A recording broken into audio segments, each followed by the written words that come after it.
Hi friends, welcome back to Sarbath kid channel. நான் கார்த்திகா முத்து. இன்னைக்கு எங்க வீட்டு ஸ்பெஷல் விரால் மீன் வறுவல்ங்க. இது டேஸ்ட் ரொம்ப சூப்பரா இருக்கும். உங்க எல்லாருக்குமே தெரியும். எங்க வீட்டுல ஸ்பெஷலான மசாலாவை ரெடி பண்ணி நாங்க பண்ணுவோம். வாங்க இப்ப இந்த விரால் மீன் ஃப்ரை எப்படி பண்றதுன்னு பார்க்கலாம்.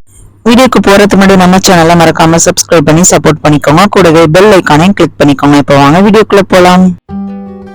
இன்னைக்கு நான் விரால் மீன் வாங்குறதுக்காக ஒரு பாய் கடைக்கு வந்திருக்கேங்க. இப்ப பாத்தீங்கன்னா விரால் மீன் நல்லா உயிரோட சூப்பரா இருக்கு. இதை தலையில ஒரு அடி அடிச்சு அதுக்கப்புறம் அவங்களே கிளீன் பண்ணி கொடுத்தாங்க.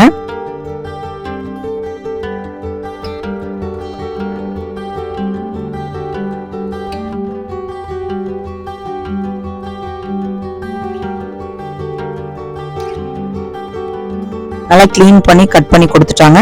அப்படியே நான் வீட்டுக்கு போயிட்டு நல்லா கழுவி கிளீன் பண்ணி வச்சிருக்கேங்க. இப்போ இந்த பீஸை பார்த்தீங்கன்னா நல்லா சின்ன சின்னதா நைஸா போட்டிருக்காங்க. ஸோ இந்த மாதிரி தான் நம்ம கட் பண்ணி எடுத்து வைக்கணும். ஸோ இப்போ இதை மசாலா ரெடி பண்ணிக்கலாம். ஃபர்ஸ்ட் புளியை நம்ம ஊற போட்டுக்கலாம். நான் ஒரு பெரிய சைஸ் லெமன் அளவுக்கு நான் புளியை எடுத்துக்கிறேங்க. இதை ஒரு பவுல்ல போட்டுட்டு நல்லா கொஞ்சம் சூடா இருக்கிற தண்ணியை ஊத்திட்டு நல்லா வச்சுக்கலாம், ஊற வச்சுக்கலாம். நெக்ஸ்ட் ஒரு மிக்ஸி ஜார் எடுத்துக்கோங்க. அதுல ஒரு அரை கப் அளவுக்கு தேங்காய், இது கூடவே ஒரு 15-20 சின்ன வெங்காயம், நெக்ஸ்ட் 2 ஸ்பூன் அளவுக்கு சோம்பு எடுத்திருக்கேங்க. எப்போதுமே சின்ன வெங்காயம் யூஸ் பண்ணீங்க அப்படின்னா டேஸ்ட் ரொம்ப சூப்பரா இருக்குங்க. இப்போ இதை தண்ணி ஊற்றி நல்லா ஃபைன் பேஸ்டா அரைச்சிக்கலாங்க. இப்போ நமக்கு ஒரு சூப்பரான மசாலா ரெடி ஆயிட்டு, புளியும் நல்லாவே ஊறிடுச்சு. இது நல்லா கரைச்சி திக்கான பேஸ்டா எடுத்து வச்சுக்கலாம். இப்போ எல்லா மசாலாவும் ரெடி ஆயிட்டு வாங்க மிக்ஸ் பண்ணிக்கலாம். இப்போ நம்ம திக்கான புளி கரைசலை ஊத்திக்கலாங்க. இது கூடவே நம்ம அரைச்சு வச்சிருந்த அந்த வெங்காயம், தேங்காய், சோம்பு பேஸ்ட்டை இதுல போட்டுக்கலாம்.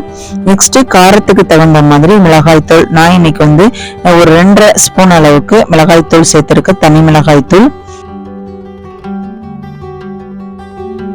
நெக்ஸ்ட் 1/2 ஸ்பூன் அளவுக்கு மஞ்சள் தூள். இப்போ இந்த மீனுக்கு தேவையான சால்ட் சேர்த்துக்கோங்க. இப்போ இது எல்லாத்தையும் நல்லா மிக்ஸ் பண்ணிக்கலாங்க.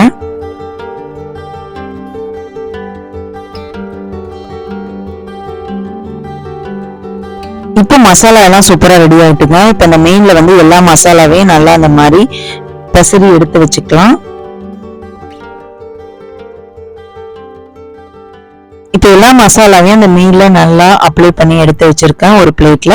நீங்க ஒரு மூடி போட்ட ஏனத்துல கூட எடுத்து வைக்கலாம். அந்த மாதிரி பிளேட்ல தாங்க வச்சிருக்கேன். இப்ப லாஸ்டா ஒரு 10 பல்லு பூண்டை நல்லா நசுக்கி இது மேல போட்டுட்டீங்க அப்படின்னா டேஸ்ட் இன்னும் சூப்பரா இருக்குங்க. இது எங்க வீட்டு ஸ்பெஷல். சில பேர் அரைச்சு கூட போடுவாங்க. ஆனா லாஸ்டா அந்த மாதிரி போடும்போது அந்த பூண்டோட ஃபிளேவர் ரொம்ப சூப்பரா இருக்கும்.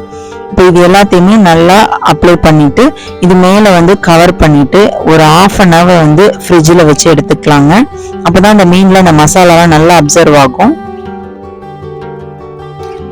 இப்போ 1/2 hour ஆயிடுச்சுங்க. மீனை ஃப்ரிட்ஜ்ல இருந்து வெளியில எடுத்துக்கலாம். எடுத்துட்டு இந்த மாதிரி கவர் எல்லாம் ஓபன் பண்ணிடுங்க. இப்போ இந்த மசாலா எல்லாமே மீன்ல நல்லா அப்சர்வ் ஆயிருக்குங்க. இப்போ நம்ம மீனை ஃப்ரை பண்ணி எடுத்துக்கலாம். இப்போ அடுப்பை பற்ற வச்சு ஒரு பேனை வச்சுக்கோங்க. அதுல 1 ஸ்பூன் அளவுக்கு எண்ணெய் ஊத்திக்கோங்க. இதுல நான் ஒரு 15-20 சின்ன வெங்காயம் சின்னதா கட் பண்ணி போட்டிருக்கேன். இது கூடவே ஒரு கொத்து கருவேப்பிலையும் சின்னதா கட் பண்ணி போட்டுட்டு இதை முதல்ல ஒரு ஃப்ரை பண்ணி எடுத்துக்கலாங்க. இது மீன் மேல போட்டு ஃப்ரை பண்ணா இன்னும் டேஸ்ட் சூப்பரா இருக்கும். இப்போ இது ஒரு 75-80% நல்லா குக் ஆயிட்டு இந்த ஸ்டேஜ்ல ஒரு பிளேட்ல எடுத்து வச்சுக்கலாம். நெக்ஸ்ட் அதே பேன்ல தேவையான அளவுக்கு எண்ணெய் ஊத்திக்கலாங்க. மேக்சிமம் தேங்காய் எண்ணெயில பொரிச்சிங்க அப்படின்னா டேஸ்ட் இன்னும் சூப்பரா இருக்கும். இப்போ ஒரு செட்டு மீனை போட்டுக்கலாங்க. நான் இதுல ஒரு 5 பீஸ் அளவுக்கு மீனை ஃபர்ஸ்ட் போட்டுக்கிறேன்.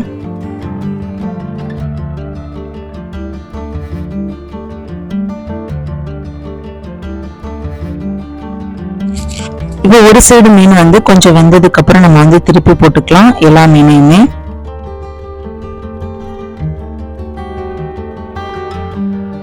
இப்போ 2 சைடுமே நல்லா வெந்துருச்சு. இந்த ஸ்டேஜ்ல நம்ம வதக்கி வச்சிருந்த வெங்காயம், கருவேப்பிலையை இது மேல அப்படியே அப்ளை பண்ணிட்டு நல்லா அந்த வெங்காயம் அந்த மீன்ல படுற மாதிரி நல்லா மிக்ஸ் பண்ணி விட்டுட்டு ஒரு 2 நிமிஷத்துக்கு திருப்பி விட்டு வேக வச்சுக்கலாங்க.